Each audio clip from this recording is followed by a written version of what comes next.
Brought to you by the Rugby Outlet Mall, equipping you for freedom and connection through rugby. Find out more at rugbyoutletmall.com.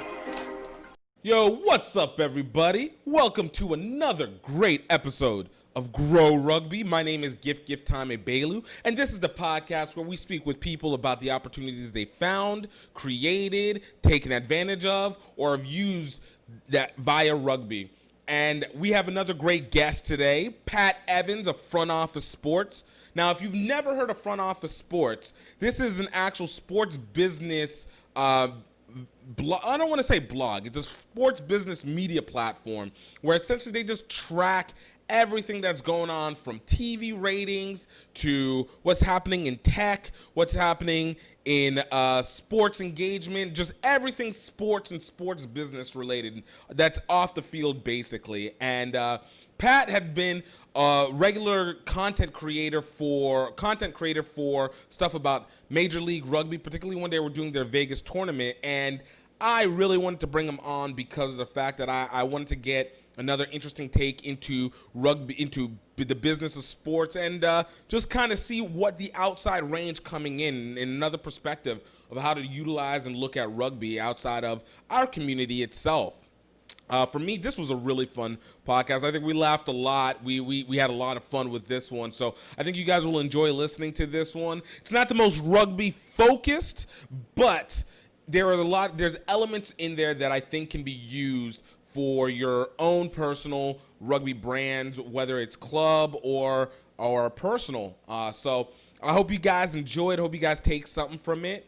Also, want to thank everybody who has taken the time to put reviews on the Apple iTunes podcast. And please, guys, continue. We didn't quite make our goal of 10. I got to say, that one hurt a little bit. But, you know, if you guys can try and let's see if we can aim for that again for the end of the month. Really, actually, to be honest with you, we up it up. So aim for 15. Going to aim for 15 by the end of the month. We got to make up for what was lost previously.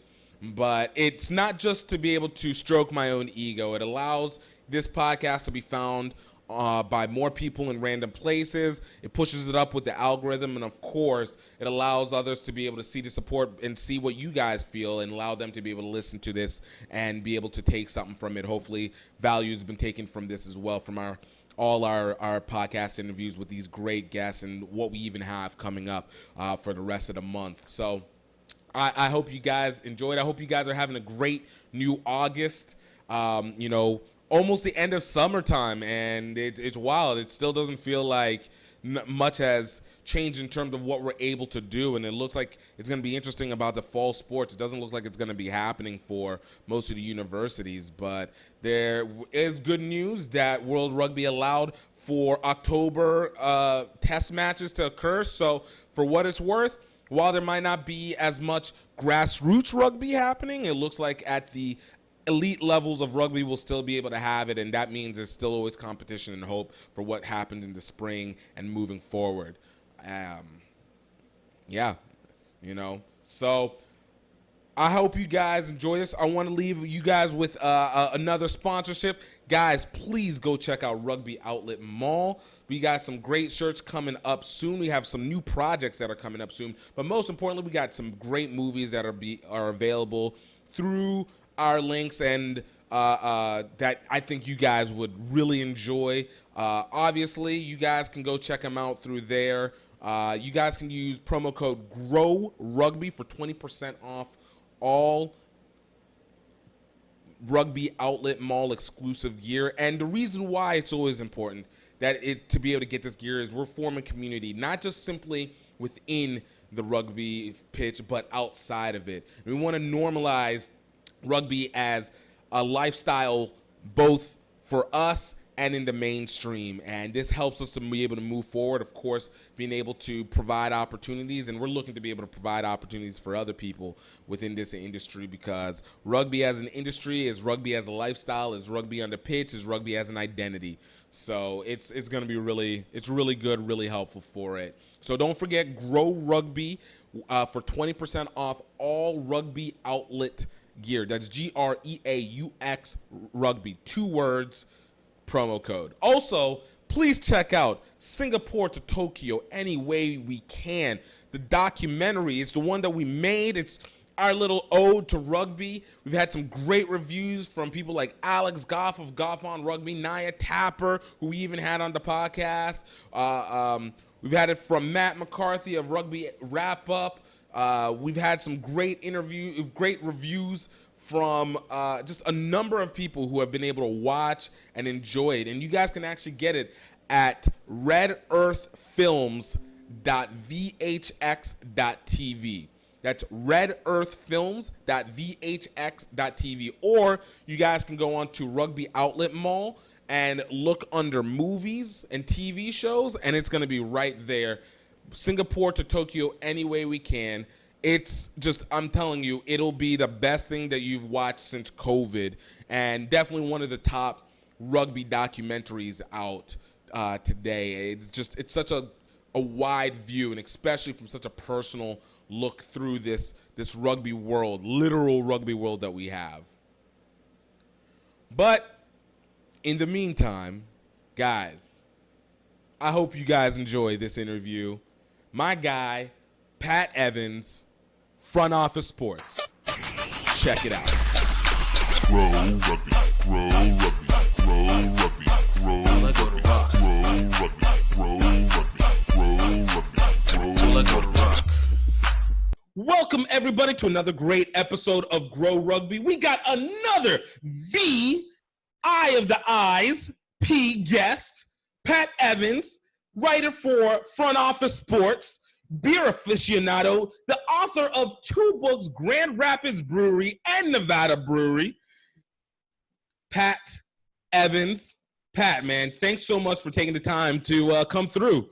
Well, thanks for having me. I'm excited. This is, before this little pre-chat was great, so I'm excited for the actual podcast. I have to tell you, this is going to be completely dull, and we're just going to be sitting here, no smiles. It is just the anti-rugby way. We socializing is not a thing. It's not a thing. All right. I'll take the smile off. No, man. Look, I gotta say, the first time I saw your stuff was actually whenever we were talking about MLR going to Las Vegas. And, I've been a big advocate of Front Office Sports for a while, because as much as I love sports in themselves in terms of the game, the business of sports is so much more intriguing to me, because I feel like so many people have a misconception of how it works. Everybody seems to think it's a very ABC kind of thing. And sometimes it's like, there's so much more gray in between here than people want to give it credit for. Yeah, I mean, so to give you a little bit of my background right away, it falls right into that. Is going into college, I knew I wanted to be a journalist. I thought I wanted to be a sports journalist, because who doesn't, Doesn't, right? I'm just, sports are great. And very quickly, I went to Michigan State. I ended up covering Michigan State basketball my senior year, which was also Draymond Green's senior year, great NBA player. Nice. And I traveled all over the country with them. And very quickly I realized there's only so many things you can do with a game story. Right. Like so-and-so had so many rebounds, so-and-so had, 4 touchdowns. 4 is a lot of touchdowns. You can probably do that story. But look, how much this whole little there was. It was like I just decided to make up stuff within the sport itself. There's just how many times can you write, the coach was mad at the team, the coach, and you still see that. I still watch a lot of like post-game press conferences and stuff, right. And athletes, not, as much as it stinks to say, a lot of them don't have the best thoughts after games or just speaking cliches, And so then, I left and ended up going into regular business journalism back in Grand Rapids, Michigan, where I'm from. And eventually I went freelance and went mostly to beverage, food and beverage, as you mentioned. Mm-hmm. And then found Front Office Sports and started freelancing for them a little bit before. And now I'm full-time staff writer. But business, and sports business in particular, it's always changing. Unlike what's on the field, which is action-packed and great, right. But it's always you're writing about what's happening on the field, which there's only so many things that can happen on the field. off the field, there's so much innovation always going on, whether it's tech or fan engagement, whatever. And so there's always something new to write about, a new angle to take it, especially when you look at the last 4 months of the pandemic. Right. When there's no sports on the field, think about how many things are needing to get done on the business side. Exactly. Of how to drive revenue, how to keep fans engaged without their beloved sports, how much money they're losing because they can't have fans and all this stuff. And it's just like, if I was writing about sports on the field, there was literally nothing to write about. Well, there was the memory of that. That's basically right. I'd be writing think pieces of why Mike Trout's going to be the greatest baseball player in history, which that you can write about that, but it's at some point, again, all it is just conjecture. At some point, at a point, it's just like exactly. You don't have much. And to be honest with you, I actually came across it in the same way with rugby. So whenever I started, initially mine was always, hey, let's talk about what's going to happen on the field. Let's break it down. Let's really give people the information as it was. And for a while, for a little bit, it's nice because obviously you're creating something that was consistent and it wasn't very heavily done, especially here in Louisiana where I'm at. The South didn't really have a very great coverage threshold for rugby. Sure. But then after a while, it comes to what you say. At some point, you're just kind of repeating the same thing. And I think it started getting to a point where I didn't even have to look at the games anymore. I basically was just writing what I figured was going to happen. And then I was just like, let me look at the score. All right, I was close enough. Boom. And then it was like that. And it was just like, there has to be more. And obviously, within sports, what we see on the field or what we see in the court or, within the game rules is one dynamic, but then you get the story of the players. Then you get the impact of what the fan engagement is. And then from there, you get the business side. And right. That's where my bread and butter has always been. Why are they making money? How is it they're making their money back in so many ways?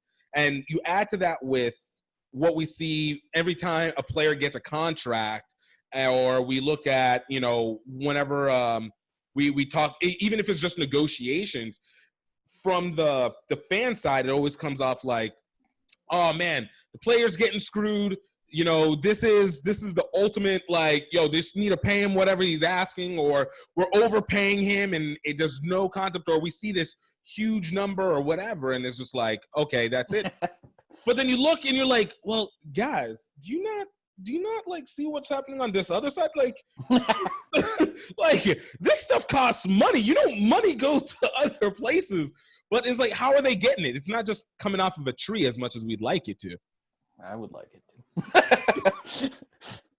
But yeah, no, exactly. And I guess a lot of that too is, and it's probably less in rugby, at least in America for sure. But you look at the billionaire owners of teams, it's like, yeah, they can be easily vilified, but these are still businesses, and generally aren't the businesses making these men, mostly men and some women, right, billionaires, So yeah, it's a weird, it's a whole thing.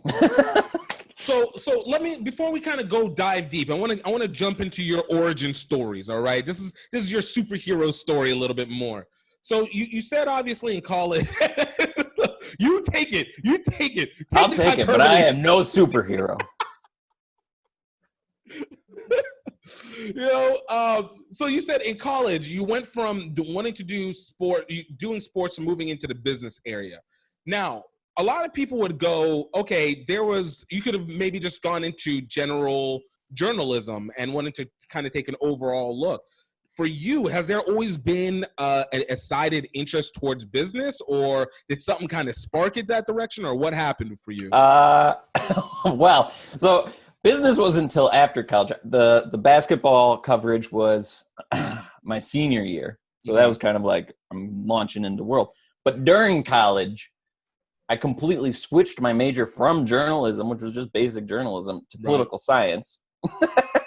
So I've only known that for engineers. And as a person who went from engineering to international studies, I also understand this concept that you just said. And that was, I don't really know. Politics have always interested me too, especially now as we're in this weird toxic world of divisiveness and awfulness. This got very dark very quickly. Yeah, no, real dark. And it can keep going darker if we want it to. And so I did that because I was working at the State News, which is Michigan State's newspaper, which is a full-time job for a college student. It's the highest paid, or it was at the time, highest paid college newspaper, which meant I got like $200 every 2 weeks. Hey, look, man, you know what? As a college student, that is life right there. Exactly. So that was great. But I was learning everything there in this 40-hour plus a week job while trying to do school. In real time as journalism. This was 2008 to 2012. So that's like when Twitter's taken off and becoming this real news. Like that's Facebook really when.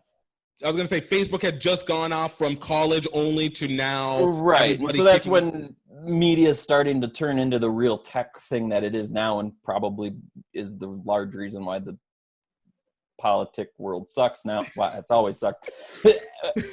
Again, I'm going to just get off that subject. But anyway, so the journalism. This is the pleasure of the podcast. We can do whatever we want. All right? The journalism industry was changing, and so I knew that. And the journalism professors were mostly retired journalists from before this shift. And so I'm like, okay, I'm learning things and they're teaching me how to be a journalist in the 90s. Like, that doesn't make sense. So I go to political science, which I'm not doing anything with now. But after I cover basketball and see that, like, yeah, I love telling player stories, the actual gaming stories are pretty templates. It's very mundane after a hot minute. Yeah, and so then I go off and I get a job out of school at the Grand Rapids Business Journal, and just because it was a job, and then I turned in and actually liked writing about it, and yeah. I mean, and then my editor was great because, I mean, yeah, I was mostly covering like commercial real estate, which is fascinating. But also in Grand Rapids, Michigan, there's a great beer scene. And, well, that's business, you know? So then I start covering the business of Grand Rapids beer. Right. And there we go. Oh, I mean, look, but that's real. Like, that's why I say, like, there's always got to be something that sparks it in some way, shape, or form, obviously. But for you, it's not just a factor of the random happenstance of getting this job that it was just like, yo, I need some money, but something that's internally sparking where it's like, yo, there's something that kept rolling on from there. So for you, when it came to the Business Journal initially, I'm assuming you're getting to talk with owners, especially when you're talking about commercial real estate. You're dealing with real estate buyers. You're talking a little bit more so with developers, et cetera, like that. Mm-hmm. Was it starting to give you, not to say give you a mindset, but was there a certain change that you were getting in the way that ownership works versus what you may have believed prior to? Oh, yeah. But it also made me want more money. That also helps things. It's like, yo, see all these guys. Yeah, they're kind of rich. You know, I kind of like these things a little bit, right? They're able to do a lot more things that make them money, too. That's weird how that works. More money gives you more ability to make more money. Man. It's crazy how the ball rolls. Like, right. Revenue streams for more revenue streams that create more revenue streams and get to do whatever I want. Yeah. There might be some benefits. But I mean, yeah, no, I've always been a very curious person, and I like money. I wish I had more of it. So I like talking to people who have it. So so whenever you started going into the beer world, and I'm gonna ask you another question right before this, but entering into the beer world, going from commercial real estate to the brewery world, what was the biggest significant change that you saw within that, between those? Well, it's interesting. So there's a very large brewery in Grand Rapids called Founders Brewing Company. And it started off small and started off the same way a lot of the other breweries have. But now they're huge. Now it's, a multi-million-dollar a year business and one of the biggest breweries in the country and whatever. But it started the same way as all the other ones have started, which is mostly people saying, I don't like my job, but I like making beer in my garage. So I'm going to start a business. And that is versus, the starter package. True yeah, story. versus real estate, which was, I mean, I still don't really know how a lot of these guys ended up into real estate development and stuff, you know, like that's not like, oh, I don't like my job, I'm going to go develop this office tower, you know? I don't like my job, so I'm about to invest hundreds of thousands to millions of dollars in properties and find them and do the work. I don't even know where we're like, do I need to get my job back to just start this again? Where most of the guys in beer are just laid back dudes who like to, and like, I feel bad, you know, but most industries are dominated by men, and there are very few women owners of breweries, but so mostly it's laid back dudes who just like making beer in their garage. Right. It's just like, versus, these cutthroat deal makers who are, you know, kicking people out of their houses to build a tower, you know? So I don't know. It's a very welcoming community, though it's come under a lot of scrutiny lately because of the sexism and racism that kind of undertones in those industries. But I mean, that's generally I've only had, but again, I'm a white male, so. And look, but you know what the interesting thing is, whenever you're talking in that, I do wonder if a lot of time what we now get to see is maybe not this glass ceiling breaking as much as it is just like we now recognize more of those female brewers and see these more culturally diverse variations of brewers, because I would feel like most times it's the comfort in the bars who purchase from them. Yes. You know? Yeah. I mean, I think, and we have certainly seen a lot more women and minorities getting into the beer world. So I'm sure it is just a matter. I think it's just like anything else. Like you can't sometimes you need force change too fast, you know, and as much as it sucks to say, but some things just happen naturally and have to kind of take its time, which sucks, but you know. Nipsey Hussle. It's a marathon. Right. Exactly. No, that's real though. Like I think sometimes it's just that shaking of needing to shake it to be awake and then be like, okay, now we're kicking. That's like, to be honest with you, it's one of the reasons why, as sucky as this situation is with COVID, like by all accounts, as sucky as it is, I think it allowed us to be able to get this transition that was so badly needing to happen. And may have happened maybe over the course of maybe 10, 15 years, very incrementally. But I think having everything kind of slammed in at the same time, it forces this like re-engine. It's almost like retuning for, I guess, the next decade. You know? So, oh no, I like what we're gonna see. And I'm hoping that the consistencies that we are starting to pick up on now maintain themselves moving forward and don't just die out. But I think we'll see a lot of those changes. And even to that factor, though, in the fact that you were looking at watching these brewer guys, like how deep into it did you get with these guys? Because a lot of what that happens actually will lead into what my next question is, but how deep in it did you get with the guys and get to understand what they did, how they worked, how they functioned, how they thought? I mean, I got real deep. I worked part-time at a brewery for a while and ended up, you know, helping brew and helping do just about everything because it was a small business. Mm-hmm. And I was doing that, you know, at night while I was writing during the day. And I mean, I got into it. I went to festivals. I went to everything.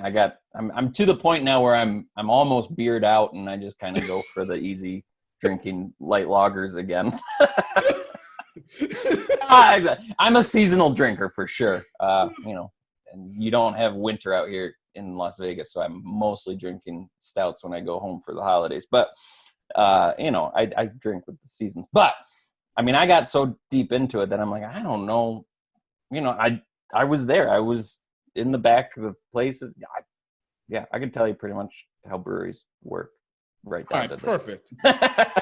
So this is going to lead into the perfect question, because usually I don't try to hold it back, but I like where this is already going. So, oh boy, let's go. Let's be ready. So look, you know, in rugby, obviously the culture of rugby is has a very heavy beer basis on it, very heavy beer basis. And a lot of times whenever we're dealing with clubs from an individual aspect, clubs are always trying to find ways of understanding how to be able to deal sponsorships, how to get support from these companies that would likely have similar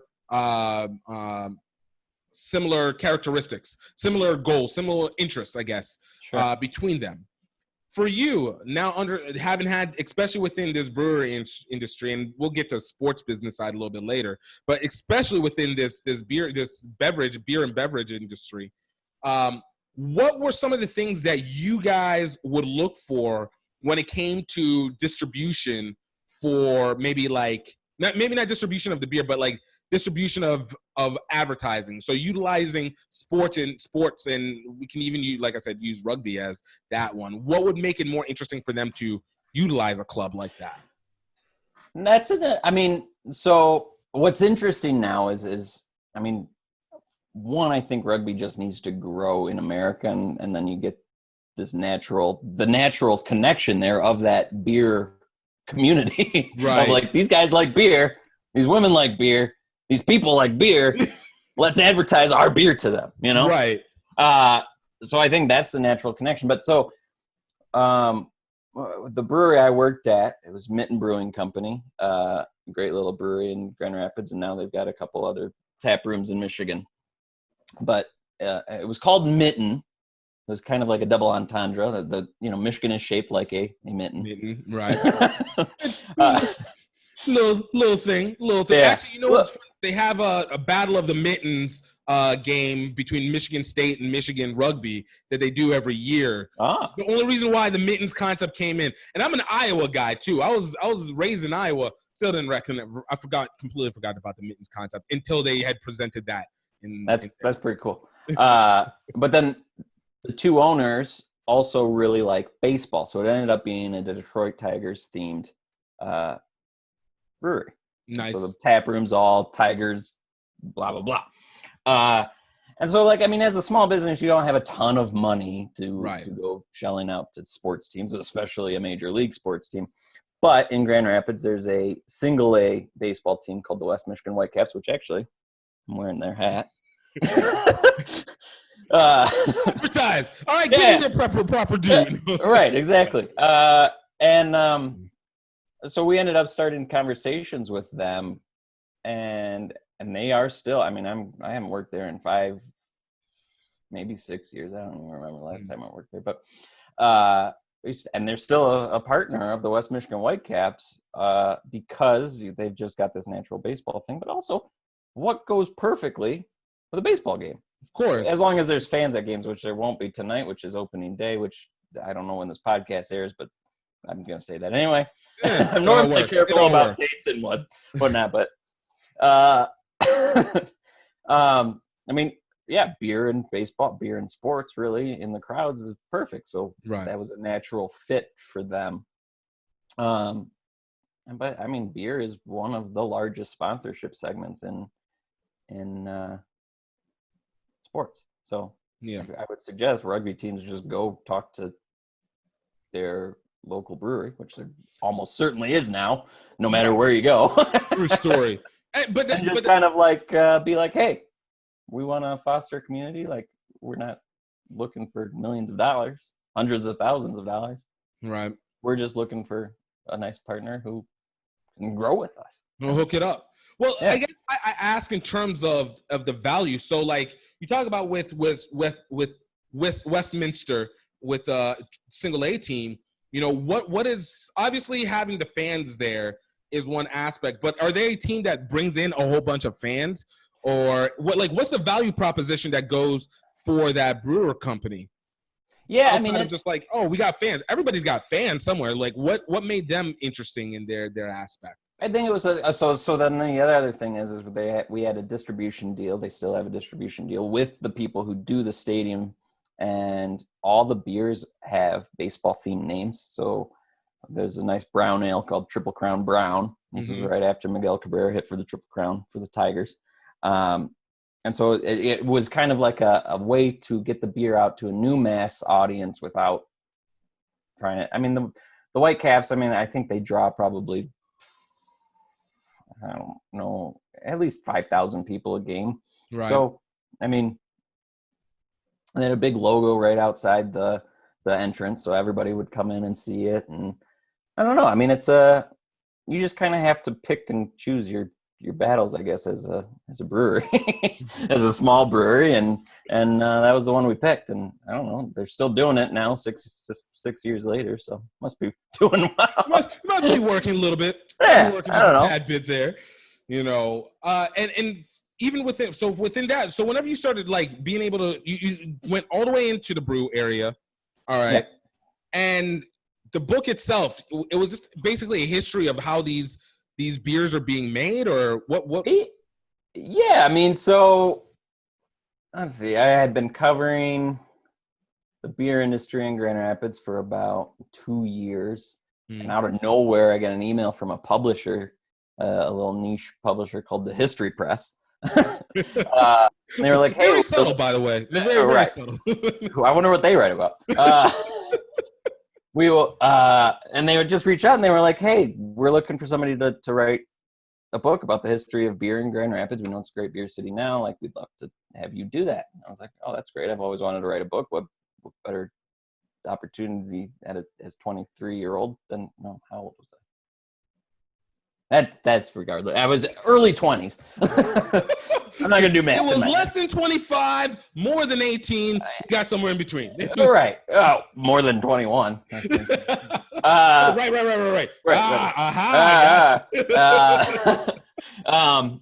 So I was like, oh, great. I've always wanted to write a book. I have a publisher asking me to write a book. I'm going to write a book. And turns out, and I think now a lot of people know this, more people know this, that there's a very, very rich beer history in America that was kind of wiped out because of this little company called Budweiser. Oh, snap. You know, like, I've never heard of them. Right, and they should advertise more. Yeah, they should. They should probably get involved in sports a little bit more. You know, maybe. Just... So in 1977, there were like 77 breweries, or 87. I don't know. Yeah. Fewer than 100 breweries in America. Right. And that was after years and years of consolidation. There was in the 1880s, I don't know my numbers specifically off the top of my head, but in the late 1800s, there were more than 4,000 breweries in the U.S. Oh, snap. Right. And so I go back, and Grand Rapids had this super rich brewing culture in the 1800s, including like one of the like business big shots. Yeah. He was involved in everything, you know, and actually so was Adolphus Busch at Budweiser. So that's a whole different. I'm not going to talk that. I could talk for days about this, obviously. We got. I got to work at some point today. All right, I got time. All right. We're gonna mess up all your time. No, don't play. Anyway, so I go back, and it goes back to the 1800s. I write this whole thing, and now finally, I think it wasn't until like 2014 or so that we passed what was the previous high of the 1800s of breweries in the country. Now we're over like 8,000. So is it just because of the fact that now there's been a much easier method of being able to create independent breweries, and there's a lot more legislative looseness to it, or is it a little bit? I mean, there's still a lot of bad laws out there for brewing and everything. Though those all stem from Prohibition when it went to zero. Right. But yeah, and it's a lot of the buy local, you know, back in the 1800s, you had to buy local. Right. Now there's the new sentiment of like buy local. It's better for the economy, the environment, the economy, everything. So. Okay, I got you. A little bit of everything. And also hate for global corporations, you know. And also allows to be able to have actual variation in taste instead of being force-fed the same proverbial piss water, as many would like to say, that gets put out. No. That's real. That's real. And was it from working the brewery where you decided to you were like, all right, now I got to understand the segmentation of how all these beers went? Yeah. I mean, Yeah, and just I mean, I like to drink beer, so I was just curious about it. So Midwest, dude. I know. It's weird. I Crazy. also like food with a lot of butter and milk, and it's weird how that works. It's almost like it was meant to be when you got to Las Vegas. It was like this. Yeah, it's hot here though. Yeah, that is the dry heat. Look, I'll say this. It's a dry heat. Say what? It's a dry heat. It's still hot.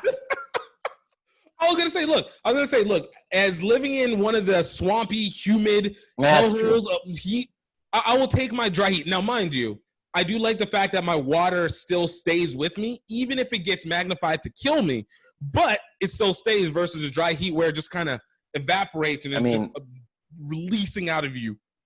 As I mentioned before we started recording, I have to take my dog for a walk at 5:30 in the morning because otherwise the sun gets high, bakes the cement, and then burns my doggy's feet. Also, I can't be outside in 110-degree heat.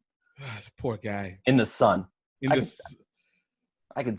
It's not bad. It's dry heat, so it's not bad out in the shade. Right. Like, that's why I said shade at least helps. Like, you actually benefit from covering. It's not just. Yeah, but when the wind blows, it's like a dryer. Or like a hair dryer. It's like a blow dryer. That's the word I'm looking for. All right. So, okay. So this is where I wanted to really bring you on, especially because of the fact of the sports business aspect of it, and really be able to tap into this. So over the last, you said you've been working, you became full-time last year, right? But you've been last August and started freelancing.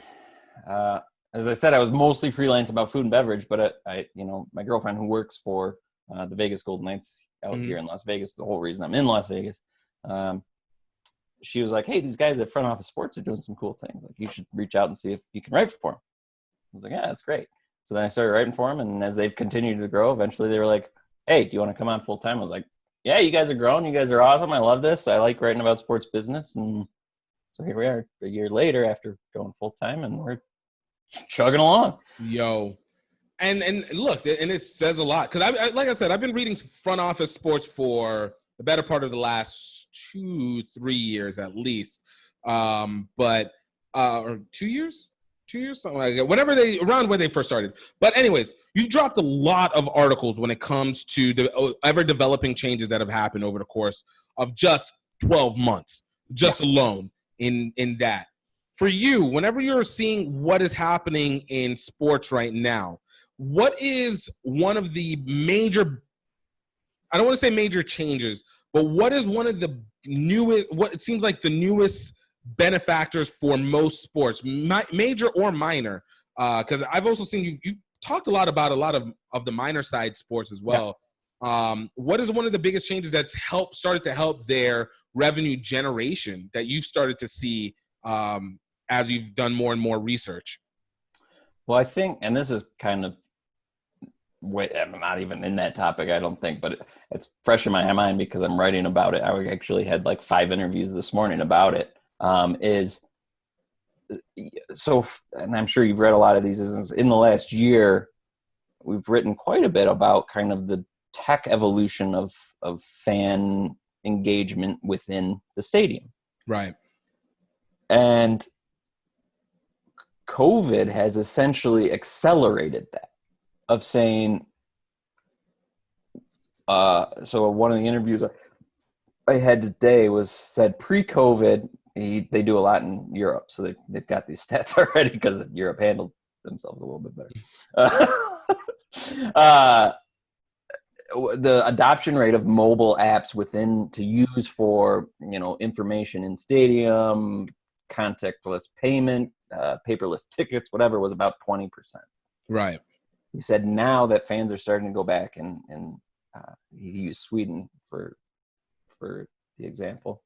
It's like 80 to 90% now. Wow. Because nobody wants to touch anybody. Nobody wants to touch anything. Nobody wants to be fumbling with cash. And he's like, so it's the adoption rate's there, but it's also, and he's like, yes, I'm a tech, person, but he's like, it's also quicker. You end up spending less time in line because you're not fumbling with cash, not fumbling with the card. You can just go bloop, whatever. You can order ahead of time. You don't have to look for the cheapest beer. You can find that on your app. You can, all these other things. I'm like, that's actually kind of interesting. This was already a trend. Right. And here it is. And then another thing that happened in that is we've been talking a lot about, and actually I had kind of conflicting comments in this, but one was an older person who he's like, it's going to be a long time before I'm able to go back to a stadium. And I was like, okay. So he's like, I want this to happen. But another guy was like, we've heard so much about the at-home experience, the AR, the VR, like, let's concentrate on this. And he's like, right. If anything, we've seen in the pandemic that people don't want to stay at home. It's like, if you're prevented from going, like, I would give anything to be at a Yankees game tonight. But it's basically because you're not allowed to, not so much. I don't know. Is it? Or is it like, I don't know. But I mean, if we had the option, would I rather go to a Vegas Golden Knights game or just watch it on a headset and sitting on my couch? Right. True. You want the experience. The real experience So is I always guess going to supersede it. Yeah, I don't know. So there's these weird trends that we've been talking about that are kind of like being accelerated, but then also make you question of like, all right, we've seen now in the last 4 months that maybe people don't want to spend all their time at home because they were forced to spend all their time at home. You're like, yeah, we burnt it all out. That was our year's worth of spending time at home. It was supposed to go across 12 months. No, we went through 1 quarter. We're good. Like, yeah, I don't know. Yeah, sitting at home and watching Netflix all day sounds great, but when you're actually tasked to do that, a lot harder than it sounds. Unless Tiger King's on, in which case, you can sit there all day. Sip it on. Good to go. Yeah. Anyway, that's a whole. So that was kind of my. Yeah, I mean, that's not a real answer to your question, but that's kind of what I was noodling on today. So that's what I answered. But no. It's my answer, and I choose it. Yeah, that's the one I chose to go with. Take it. No. But it still actually stands to one of the reasons because, look, it's one thing, especially looking at it from a minor and major sport position, is understanding what each one is doing. And when you get into fan engagement concept, I get it from a major sports where it's easier to say, hey, let's maybe lean more on being able to take advantage of the people being at home or at the bars versus what happens for minor league sports where you're not necessarily getting those TV deals. You're not necessarily getting that. So the fan engagement there plays in. And I kind of wrap it in back again with rugby while we have the MLR. And were you able to experience any of that MLR Las Vegas weekend, or did you just kind of write it? Okay. Yeah, no, I went out. I mean, rugby is, and so I'm working on a project with Blaine Scully, the former captain of the U.S. That's my guy. I had him on the podcast not too long ago. Heck yeah, I love Blaine. Obviously, I'm working on a project with him. I hated him, but we decided to work together. Yeah, I know. And so I've kind of stumbled into rugby, as you can tell, of like, I've always thought it was normally do. I've always thought it was naturally. I've always thought it was interesting. I remember in high school, my family went to Ireland, and I remember sitting in a hotel room with my brother, and it was on TV, and we were like, this is awesome. We have no idea what's going on.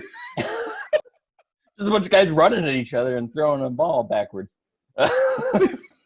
And so then, like, now that I started writing about sports business, I was like, okay, like, this is it's a cool sport. It's huge in other countries, not big here yet, but there's these leagues that keep trying to start here, and this is cool. And then I get connected with Blaine, and so I've kind of just stumbled into it. I still don't fully understand the rules. Okay. Again, actually, but who fully understands the rules of like baseball? Nobody. Look, are you entertained? This is all we need. Are you entertained? We're good. You'll get the rules over time. Right. Football, I don't know. Is that a face mask? I don't know. Actually, that's a face mask is a really bad example because that's clear. Did he grab the face mask? When is it not illegal? When is it not illegal? When is it not illegal to just be able to pull down the mask a little bit? Like, I thought that was just part of the chaos of it. See, it's like, yo, I'm just we're trying to amp it up. Like, put stakes for the game. All right. But yeah, so I mean, I love it because it's a fun sport to watch. It seems weirdly dangerous, but whatever. Yeah.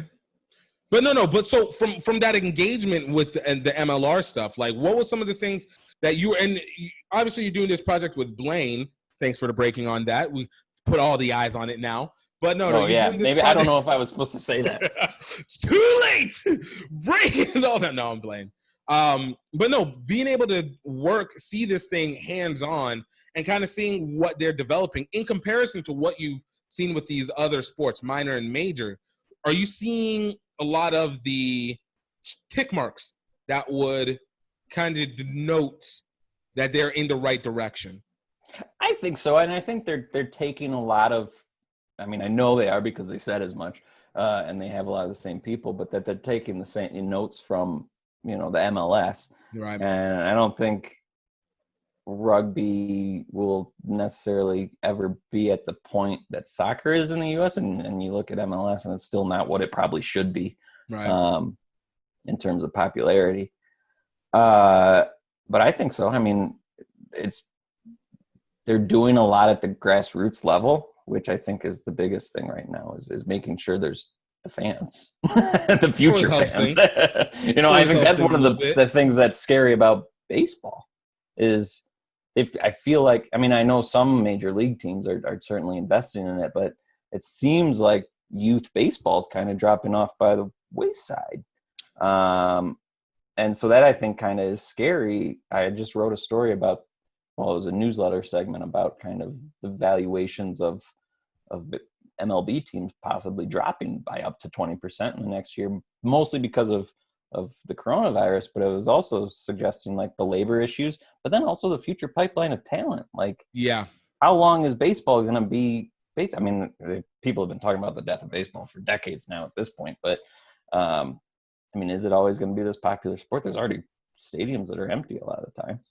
Right. And that's, whenever you talk about like where rugby can it be at a certain level. I mean, for me, I've always, and I'm always obviously going to be biased. I've never believed that it's going to ever get to a point where it's like football or anything like that. I think football has such an ingrained, just dynamic difference from every other sport in the country. So it's not even worth looking at that. And even basketball, in an extent, has the ingrained nature to it just because of the ease of play and the low standard required to play on a casual level. And I wouldn't be surprised if basketball surpasses football before too long. I mean, it has certainly, I think, globally. Yeah, I don't know, but that's the thing. I don't know if the setup of the sport of basketball. Like, I mean, the season's too like there isn't the singular eyeballs on a Sunday thing to it. But I think as a general, I don't know. That's a good question. Huh. So that's a lot to think about. Right. I'm gonna get lost here. So to kind of finish my point, I've always looked at where rugby can be in comparison to MLS and in comparison to hockey. Hockey in the U.S., not hockey in Canada, because that's it. But hockey in the U.S. and MLS. And my theory has always been, well, MLS has been able to make a rise simply because of the fact that it's had the longevity over 30, 40 years of being able to, 30, 35 years of being able to put time into it and develop underneath, plus influx of being able to have internationals come. And of course, so many people have the nostalgia of playing soccer as a kid. So there's that element in this generation, this post 1992 on, have a much stronger dynamic to different alternative sports. I still don't think that it resonates with the culture of the U.S. fully in terms of like the natural aggressiveness of the culture. We're a boastful nation. Like, call it what it is. We're a boastful nation. So there's a certain level of loudness and crashing that has to come with it. And obviously when it comes to hockey, I think because hockey is so expensive, to be able to play. Right. You know, it's very difficult for it to be able to get to that next level. Well, it's not that level, but to be able to, you know, it's valuable, to say the least. You know, so then you have rugby. You have lacrosse, but I don't think lacrosse has the international spread. No, and I think that has the same issue as hockey to an extent of it's pretty expensive, you know. And like so, how much does a rugby ball cost? It can be between $10 and $25. If you're stupid and buy it from Dick's Sporting Good, it'll be like $25, $35. But if you order it offline, then you can get it for probably like $10, $15, $20. Right. Okay. Well, see, there you go. That's there you go. And that's where I was like, where you know, sold all this shit. Well, that's why soccer is so big too. Is you kick a milk jug and you're good. Boom. Exactly. It won't go. It doesn't have the same flight path as a sphere, but. Hey, look. As long as it gets from point A to somewhat where point B was supposed to be, it works. It works. Right. But yeah, but the thing that is kind of stands out becomes how rugby ends up promoting itself. Yeah. And I'm going to kind of let us wrap it up so I don't take up too much of your time because I know it's almost been an hour. But the way that rugby kind of wraps up towards the end is how it promotes itself. I found that it really always promotes itself very humbly, which I don't think that necessarily works well within a U.S. culture. I think, again, we look at what do we consider our best stars? The ones that are usually the loudest speaking, or at least the most enigmatic in some way, shape, or form. You know, within rugby, there hasn't really been that. In the U.S., we have those characters, but not promoted very well. And so that's why I go back and ask, you know, for you, from what you've seen with other sports, in doing these articles, and being able to see what has been kind of an underlying, maybe not what you've obviously written, what people see right at the surface, but kind of what you kind of see underneath as a trending pattern, whether it's from an MLR stance or whether it's from individual grassroots club stance. Like, what is it that you look at that you've seen all these other teams, all these other sports, all these other leagues kind of do on the low that you think that rugby really should benefit from, or it should be able to should do? And obviously you've seen MLR, so you're seeing them work at a commerce level at a certain point. I mean, I think to your point, I think being a little bit more boastful about the experience, but also, I mean, one, it is building that grassroots level and making sure your fans there in the future. But, you know, I've heard multiple times and saw a little bit of it, of the great, like, tailgating kind of fan atmosphere sort of thing. And I think that's something to play up and to push forward, because when you look at, I mean, and I know we've kind of just knocked hockey for being an expensive sport, but, you know, hockey's now my favorite sport. One, because my girlfriend of 9 years has worked in it and loves it and everything. But it always gets you. Look, let's not lie. Our girlfriends will get us into the places where you never realize, and you're like, all right, I guess I kind of like this. But the Golden Knights, which were, when the franchise was launched, were widely expected to be like, I mean, I remember they the first year when they went to Stanley Cup, there was a hype video of people saying, like, hockey in the desert, like, that's gonna fail, like, whatever, blah blah.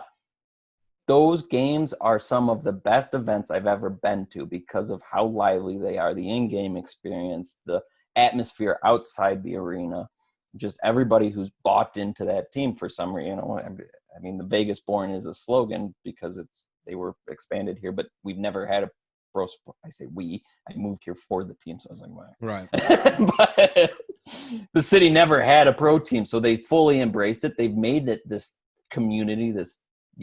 Everywhere you go, they've got bumper stickers everywhere.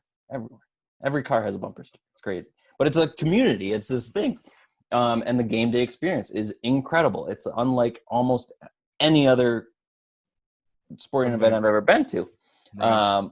And I think if rugby kind of leans on that and says, like, our games, no matter who's playing, are going to be just absolutely incredible experiences as a fan, even if you're not watching what's on the field, because that's what happened here with hockey. Is where there were a lot of transplants who had NHL teams, but but a lot of people here didn't know a single thing about hockey.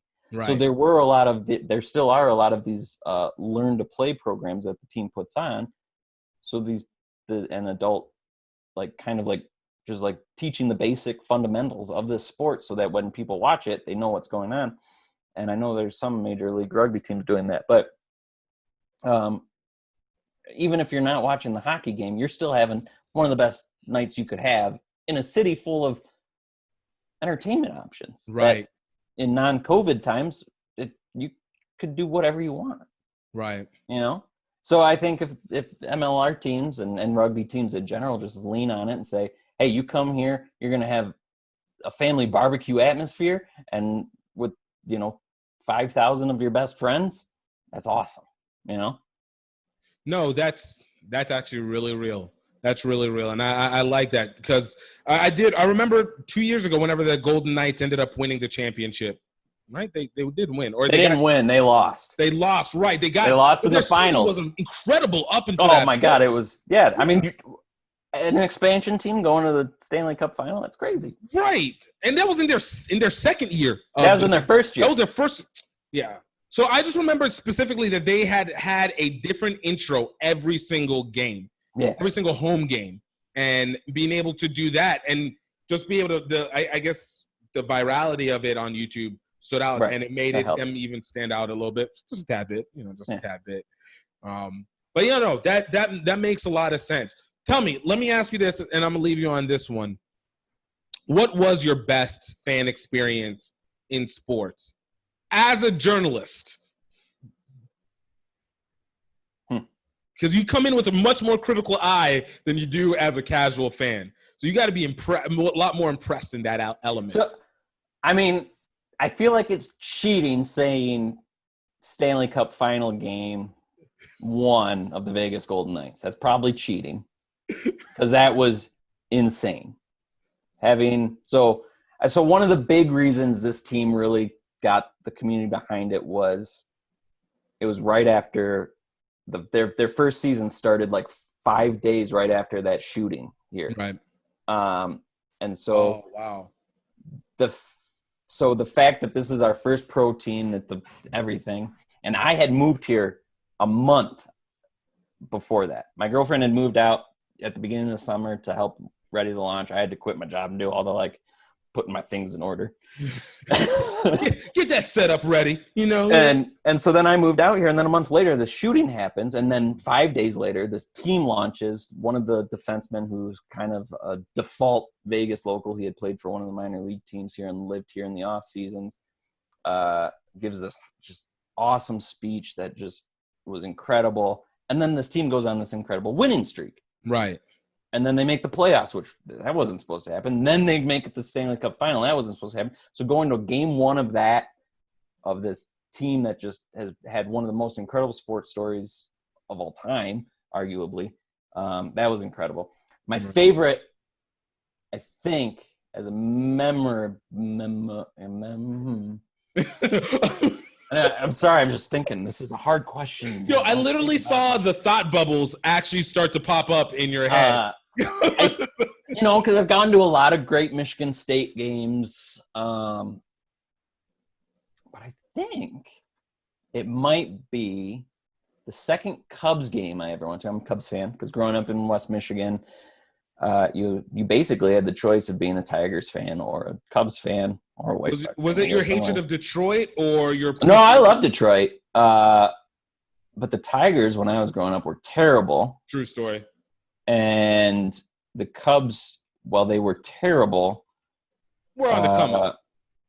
Yeah, I mean, like the year I really started liking sports was 1998. Sammy Sosa, Mark McGwire. Okay. Well, if you're gonna go with the time whenever the home run records are just getting popped up for no reason, right? So the second Cubs game I ever went to was the first game I saw Sammy Sosa hit a home run. No. And so I was like, that's it. Yeah, I'm locked in. And just talk about kind of community fan neighborhood experience. Like Wrigley Field is incredible. The history there, the ambiance of the small concourse, just the ivy, the everything about that place is magical. And to see, my favorite player growing up hit a home run for the first time in person, that was cool. Bruh, I can imagine. Like that's I feel like that's like nostalgia crack all in one. Oh yeah. I didn't even remember that memory until you're like, what's your favorite experience at, yeah. I was like, yo, you really gave the space for the bubble over there. I'm seeing it. Yeah, it happens. That's why normally if I have like interviews that, because now everybody has decided, this isn't a shot at you at all. But, oh, God. but everybody's decided interviews on Zoom are the way to go. And I'm like, hold on, can we go back to like 4 months ago? Like podcasts are different, I think. Because normally you would be in person, you'd see right cross country. This makes sense. But if I'm doing like a 10-minute interview that a PR person sets up, I hope PR people they're going to kill me now. But let's go back to 4.5 months ago when I could just call somebody. Right. To do this whole thing. Wait, do what?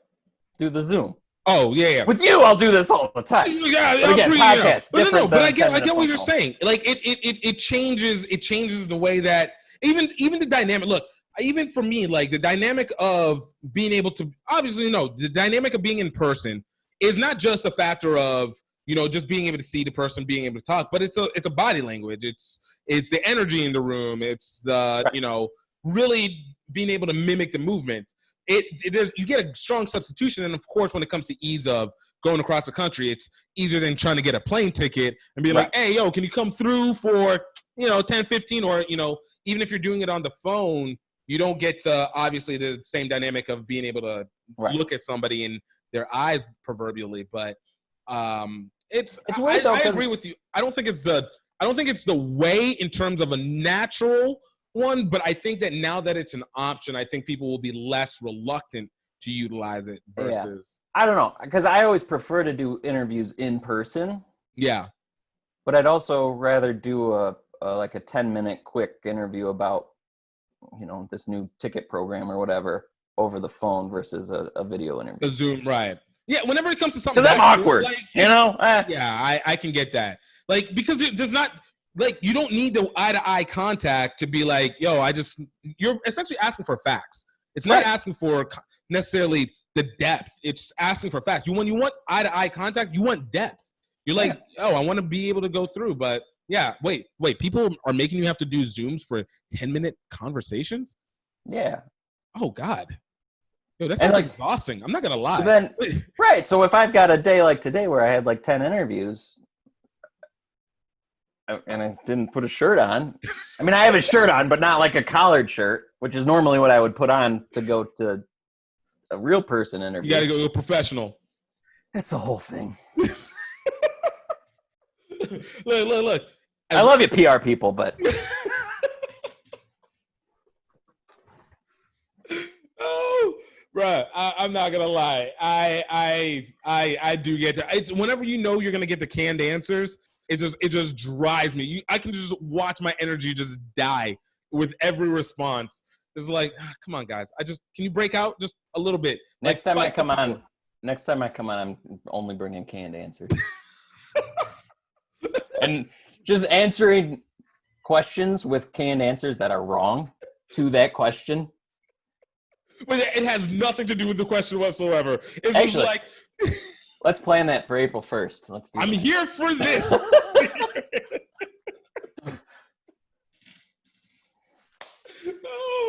We're going to do it completely over phone. We're not even just going to use Zoom. We're going to use Zoom and the phone. So we're not even using the speakers for... Great. Just call them. Just looking at you. No. I love it. I'm into it. Pat, man, dude, I appreciate this in a big way, man. This was legitimately fun. It was fun. I'm glad. I'm glad we were able to do this, and I can't wait to come back. Oh, you will be back. Oh, we were gonna be. Look, I still didn't feel like we touched enough on this beer life, and I really need to go into it. And I feel like we talked mostly about beer, which I'm supposed to be talking about rugby. So I had this whole booklet of rugby stuff ready to go, and Then when you ask rugby questions, I just talked about other things. So, it's okay. We who needs to keep formalities? All right, I want you to know that when you do your research, you have completely wasted your time. You do it free off the mind. Answer questions you have no idea what the answer is. Just go. Yep. Except next time I'm bringing canned answers. Bad man, dude. Thank you again. Yo, look, I'm here for this energy life, man. Like, I hope you guys really enjoyed this one. Yo, thank you for Pat for coming through and just laying down some ideas and thoughts, and definitely more knowledge on beer than I would have actually imagined. On top of that, guys, thank you for taking the time to listen. Really appreciate it every time. Please go ahead and take a look back at some of our other past interviews. We just had Kelly Smith from American Rugby Pro Training Center. We had Adam Gray Hayward from the movie Play On. We had my guy James Brunson on from the North Philly Nomads. And we've had just a list of guests from Naya Tapper, Cheddar Ember, Kyle Tiana Granby,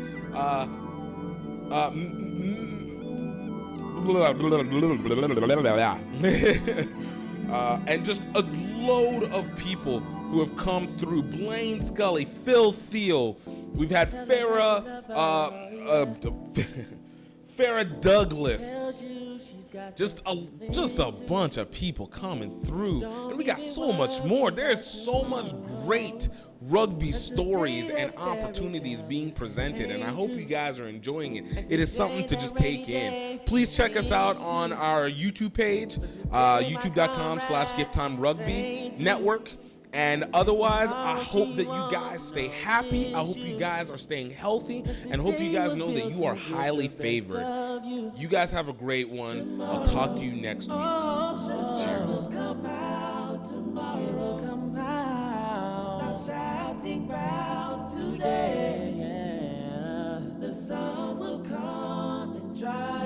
Dry your tears away tomorrow. The sun will come out tomorrow. The Lord is watching your sorrow. Oh yeah.